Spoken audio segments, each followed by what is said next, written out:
Good afternoon, everybody. How are you? This is Enrique Sanchez of Spanish United. Today we have a special guest from the Turkish community. Would you be kind enough to introduce yourself to the audience?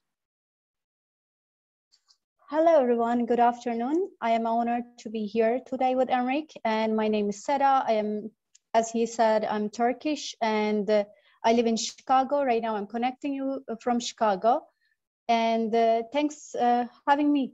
Thank you. Thank you. It's my pleasure. As you know, we have met through I think it was a Facebook group that has to do with Uyghurs in California. I'm very familiar with the Uyghurs. I've done interviews with them in the past, and I also got to speak with a professor that you introduced me to. So I felt that it would be interesting for the community to know about you and the Turkish community. I have many dealings with them. I've been in the restaurants. I'm a big fan of their culture, like their shows and whatever, like we see them in Latin America. So one of the questions I would like to ask you, how would you describe Hispanic Turkish relations, in your view in the United States, for someone that works in human rights. Like you work in the Human Rights Center. So explain to me how you see Hispanic and Turkish relations in America and in Latin America. First of all, thanks for asking this question. It's a very important question to me because, we have very strong and, very powerful relations. And it started very early in the midterm of 19th century till end of, World War I. We had some, communities who were coming from Spain to Ottoman land. And, when the war started, they tried to, come to the Latin American countries, and they were called Los Turcos, like, Turks. Mm-hmm. So that's how it started first, of course. And then I don't remember exact date, but Chile was the first Latin American country recognized Turkey as a Turkish state, Republic of Turkey, So it was a very good touch between these countries and Turkey. And specifically talking, it started very, very early for the Turkish Republic. For example, in 1927, Mexico and Turkey had a friendship agreement, and it was a very good step, to build the community and then, knowing countries better way. So yeah, also, these countries, especially talking about Mexico and Turkey are the member of OECD and United Nations. So it shows to me that we have a lot of common interests, common dialogues, and I'm happy to have lots of friends from Latino communities, and I am happy to knowing them, especially here in America, because I am an immigrant too, and they are immigrant here, and I'm sure that they have the same experience as me, maybe even worse than me. But yeah, I'm happy to knowing you guys. Thank you. It's my pleasure. And I was gonna ask, how would you also describe, for example, Hispanophobia? Like Hispanophobia, for people that don't know, it has to do with animosity towards Hispanic peoples, like anti-Hispanic racism. So in Chicago, where you live, is there a lot of Hispanophobia that you are aware of? Actually, phobia is an important subject that we have to underline. Doesn't matter we're talking about xenophobia or Hispanophobia or Islamophobia or Turkophobia, because we have, the same kind of phobias, the people we don't know well.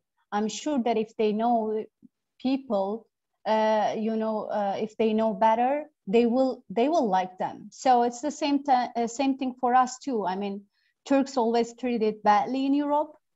So, the Muslims were treated always in bad, in Europe. So I think that the same way, like how Hispanic treated in America, because people really, they don't know well about them. If they know, they will not treat them bad because they deserve treated well too. Their foods are amazing. Their cultures are amazing.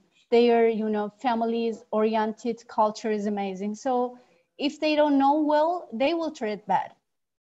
Mm-hmm. So Yeah, everything start knowing, you know, we have to know each other better.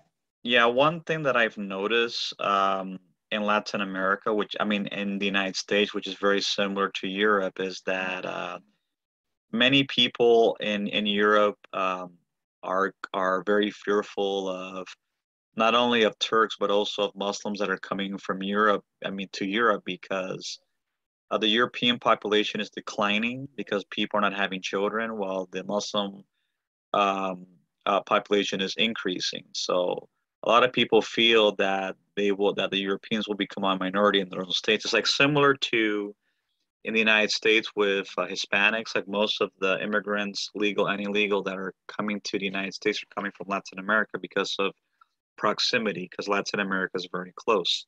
So a lot of people also feel that Hispanics will become the majority and the native Hispanic and the native white population will become a minority. And I think a lot of it has to stem with the Black legend, which refers to Spain, because the United States and England and most of the English speaking world has always seen Spain and the Spanish speaking world with animosity, primarily because Latin America is predominantly Spanish speaking, predominantly Roman Catholic.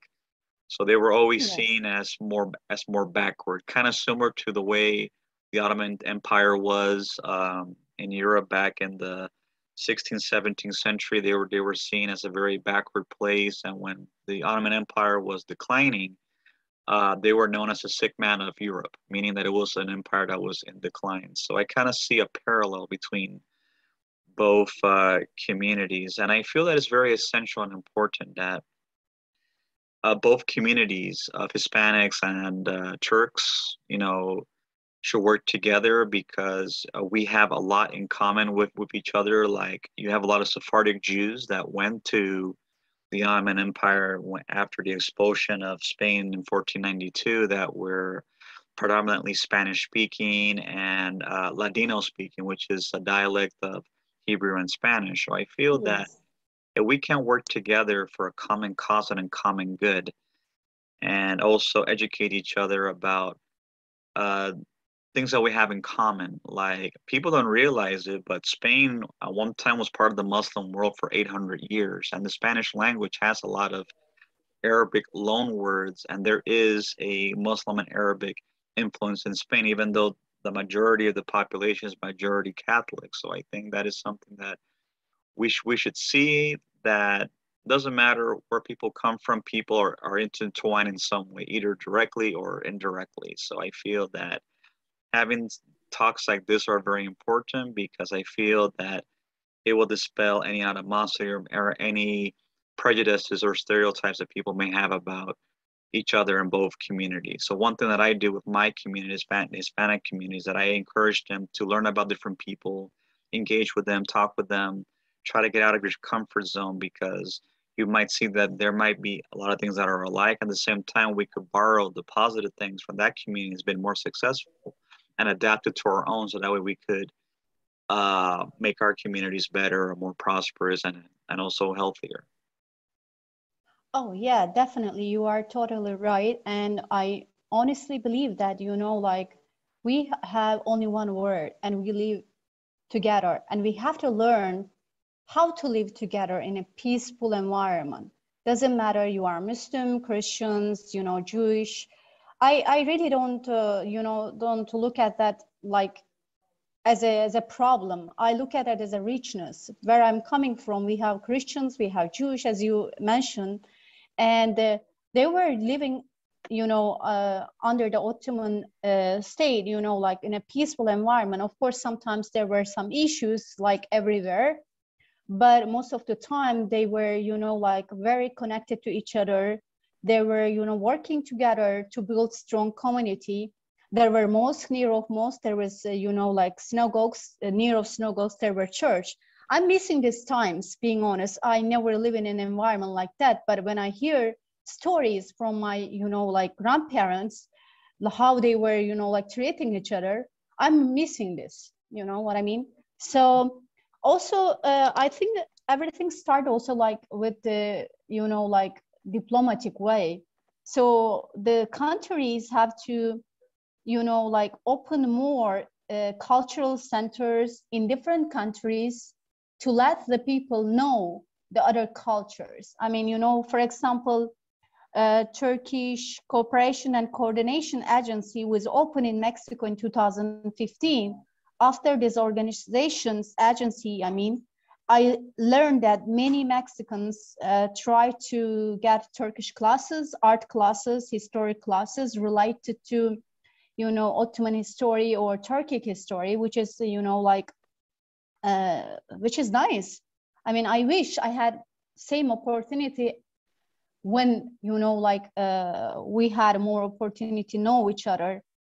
I mean, when I come here, I had very little knowledge, being honest, because I never had a class to learn about Latin Americans' culture, dance, music, because this kind of, you know, things are little expensive. So it's kind of like you have to have privilege to learn Spanish, or you have to have privilege to go to, you know, like dance classes. So I wish we had much more opportunities, you know, to know Yeah, each other. and I think a lot of it has to do because of the lack of resources. It's like what I've Oh seen, yeah, like with the Chinese community in California. Like I see they have a lot of cultural centers all over the place, like in San Gabriel, which is east of where I live. It's majority Chinese.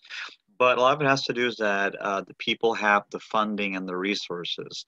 Like one of the things that I'm trying to do is that I want Hispanics within Spanish Unite and Hispanic community to open up more cultural centers where not only they could learn about culture and language and history, but at the same time they could have a place where they could learn skills. They could learn the English language. They could learn basic skills like math, science, reading, because these are things that are needed, like tutoring centers. yeah, Because yeah. I see that there is such a lack of resources within the Hispanic community, and then a lot of people always like to demonize us, saying, "Oh, we don't like to do anything or be productive." But I also say, how can people be productive when people don't have the resources? Like there are many immigrant groups in America that are doing very well. But a lot of it has to do is because they already come with money, or they already have a community that has resources. Like most Hispanics that come as immigrants to Latin America, a lot of them come from very poor backgrounds, and a lot of them don't really have resources to really do much. So it's like it's very hard for them to really invest. And also another problem is that when you have someone that is Hispanic that is wealthy, unfortunately, many of them they leave the community and they just forget about where they come from. So I think that is something that needs to change, because in order for a community to prosper, the people have to care, the people have to invest, the people have to volunteer. People cannot be thinking, okay, how's that going to benefit me? Because when you look through a communal lens, in the long run, it benefits everybody, because when you have one group of people that are doing well, other people that are not doing so well, it just causes hatred and animosity, and that leads to crime, leads to homicide. So I feel that if people are taught to care about their people, care about their community, care about their neighborhoods, I believe that they can really bring reforms into their life, into their communities with their neighbors. But the only way that's going to happen if people get involved. People cannot say, "Oh, that's not my problem," because it's everybody's problem. It affects everybody. Oh yeah, definitely. I mean, you know, like I know that you are a religious person. I'm a religious person too, and I believe that doesn't matter which religion you are belong to. You know, we know that God created all of us equal. So we have to be recognized that we are not going anywhere. So we are here and we are looking for resources. We are looking for opportunities too, because, you know, as you say, if I came here, I wanted to contribute to myself first and then my community as a second. And we have to, you know, like be strong, and at the same time never forget where we are coming from. I think what you said was very important, because when people come here, I know that US is not easy country to, you know, survive. You have to work very hard, but at the same time, if you forget where you are coming from, which community you are belong, it will be affecting you in a future for sure. If not affecting you, it will affect your kids for sure. Mm. So that's why it's very important that we are, you know, contributing our communities and plus the other communities to, you know, end the lack of resources. As you say that, you know, some communities are suffering because of the lack of resources, you know. So that's why we have to come together and we have to, you know, help each other no matter what. I agree with you. I agree with you. And I also believe that the only way that can be done is that people need to look at it in the long term, not just see it as a short term thing. Because it's like, you know, when you see communities that are doing better than others, you know, is because they look through the long term lens. It's like, you know, when you look through the long term lens and see people not only as a number, as or as a commodity that could be discarded, but something that could be invested into, that could create a lot of opportunities. Like one thing that I try to educate people on, that you have a lot of Hispanic students that are very educated, but the problem is a lot of people see them that they're not going to amount to anything because of the stereotype. So I feel that Yeah.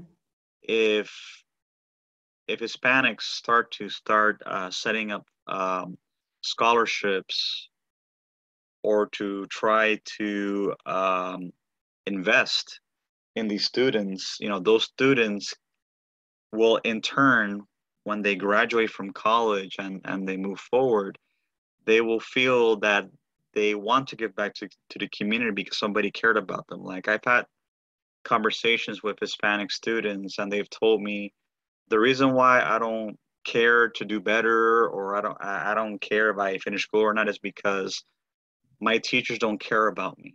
It doesn't matter how good I do, they're always going to see me that I'm going to be nothing, that I'm not going to amount to anything. And it's very horrible, because it's like, you know, there are Hispanic students that are very educated, that want to be productive, but the stereotype of the Hispanic student is that they just don't take anything serious. They don't take life seriously. So you have teachers that they paint everyone with the same brush, instead of, you know, separating people as individuals. So I think it's very important that we need to look at the individuals and not as a collective, because when you paint everyone in the same brush, it hurts everybody. So I feel that it's very important that we treat people on an individual basis, and the ones that we see that could have potential to do great things, we need to encourage them, nurture them, invest in them, because that's the only way that they can only have a better future. But at the same time, they can also bring that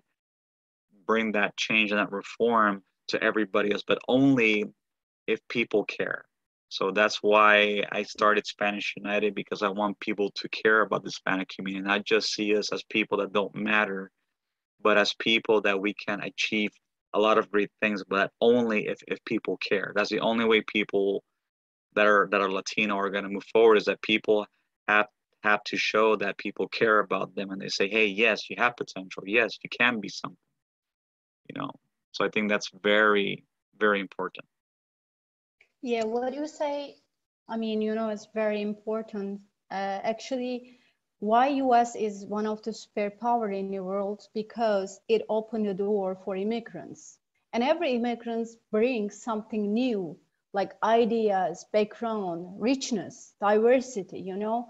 If we can really understand these important, you know, factors, how America, you know, provide from the immigrants, and look at it as an individual, as a community base, I think we will be much more successful. So as you said it, you know, like if we can, you know, treat everyone as the same way, and not understand their background, and, you know, like, you know, family background, religious background, it won't helpful. So we have to look at as a person, as an individual, in every, person. But at the same time, I don't agree that, like, oh, because I'm Mexicans, I can't do it. Oh, because I'm Turkish, I'm Muslim, I can't do it. I don't get it. We have all ability to do whatever we can. I know we have lack of resources. I know we have maybe more difficulties than others, but at the same time, I know that if we want and if we put enough, efforts and time, we will be doing better than anyone else. Because we have different backgrounds, it can be, like teach us and give us different visions than others who don't have. So I look at it as like a richness, not like as a problem or as an issue, I agree with you. I agree with you 100%. All right, then. So that comes to the end of our time. I wanted to tell you thank you very much for being on the show, Seda. You have been very insightful about the Turkish community and Hispanic community, and I look forward in talking with you soon again. Thank you very much for invitation. I'm honored to be here with you. And before closing up, I would like to say that my prayers are with Ukrainians, because I know that they are under the war and innocent peoples are dying. And not only Ukrainians, of course, all over the world, there are innocent people are under threat, killed or tortured. So my prayers are with them. Thank you again for invitations. Have a great day. You too. Take care. Bye-bye. Take care. Bye.